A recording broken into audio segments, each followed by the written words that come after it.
as San Bernardino Generation Now, we encourage the youth to become more active in their city. Specifically for us, it's kind of, register to vote and get out and vote.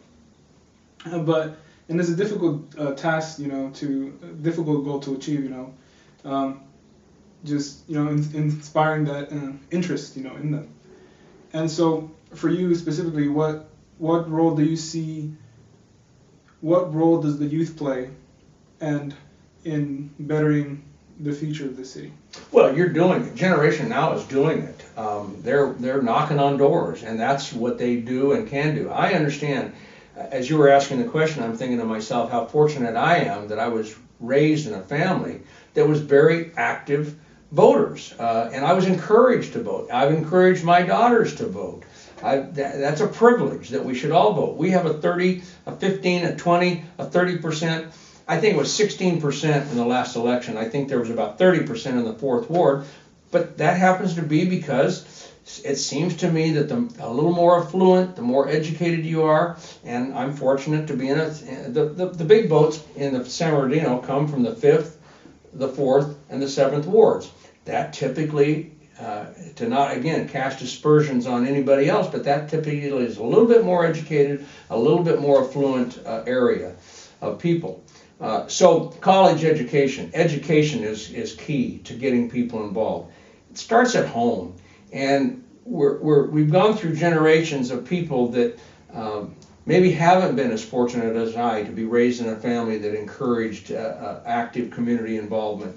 So we need to reach out to the churches, we need to reach out to the colleges, we need to reach out to the young people. I can't tell you how to do it any better than you're doing it. You said it's frustrating, it's a large task. It is, and we can't quit on it. We've got to keep working. So perhaps council members can be asked or can volunteer their time to go and speak to college groups, to Generation Now. You're reaching out to us. We should be giving back to you and coming and speaking.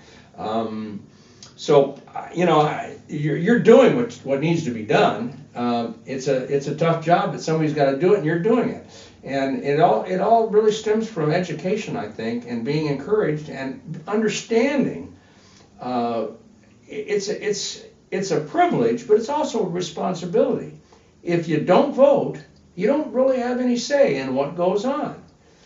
Our system of government does allow someone to not vote and still be represented and still have an input. You don't have to vote, and you can still come down to the council meetings and complain about everything and all the people. And that's your right in the United States of America. But I have a hard time dealing with people that are not voting and yet still complain.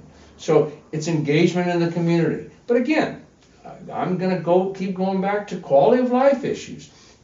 If you've got parks, you've got libraries, you've got places, you've got internet cafes, you've got activity where people can communicate and talk and work together and see synergy, that takes place when there's activity going on. You're going to have a different environment. And again, I think we'll attract more educated, more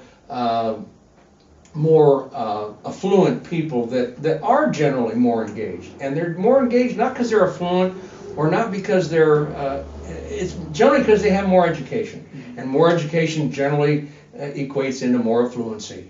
And so it's kind of, it all works together. And it starts at home, and it starts at a very young age.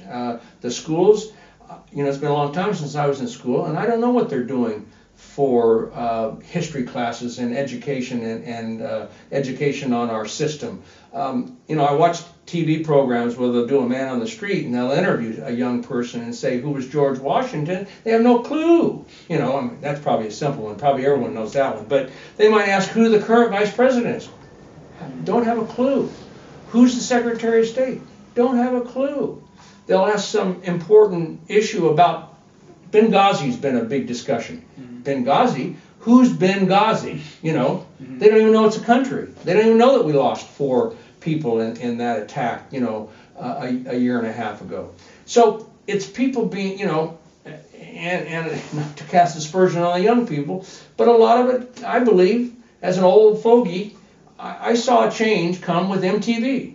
MTV kind of changed the culture of young people, and they're paying more attention to MTV and what's cool and things like that. I'm not talking about you guys. I'm not talking about you people that are working hard trying to get education. I like music videos too. Well, sure, we all do. We all do. And I love music. I understand it. But I think we've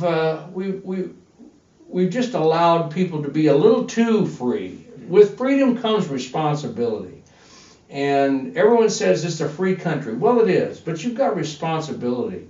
And it's very critical. And you've got to get engaged in order to be free. Freedom isn't free. Is that what they say? Freedom isn't free. It takes engagement. It takes work. It takes people being involved. So that's kind of where I say the youth vote. But I commend Generation Now. I'm not sure why you all came out of the woodwork all of a sudden, whether it's just that group that have finally surfaced, or if it had a lot to do with the recall and some real activity. This recall thing really did generate some interest, and we did have a lot of people engaged. We had SOS, San Bernardino Now, or Save San Bernardino Now. Jen, that's you, okay. There were quite a number because they were concerned. They saw that, it kind of got hit in the face with the bankruptcy and says, whoa. They woke up and said, we better get involved.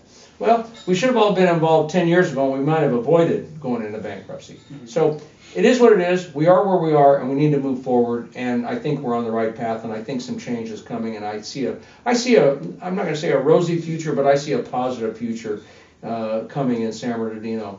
The economy is starting to come back a little bit. Our economist John Husing stated the other day that he sees some real improvements coming over the next year, particularly into 2015. I'm talking to the housing developers, a lot of developers that are looking at property and wanting to move. So it all, as we've said earlier, either on or off the air, it all dovetails together. It isn't just one thing. It's all a community, common. And I think someone said it's common unity, community, mm-hmm. and it's working together for a common goal. And we all want the same thing. We all want a clean, fun, safe place to live and work and go to school and raise a family. And it's up to us to do that. We can do that. It's just a matter of us all working together and remembering who the beneficiary is, and that's the taxpayer and the residents of the city of San Bernardino. Thank you very much.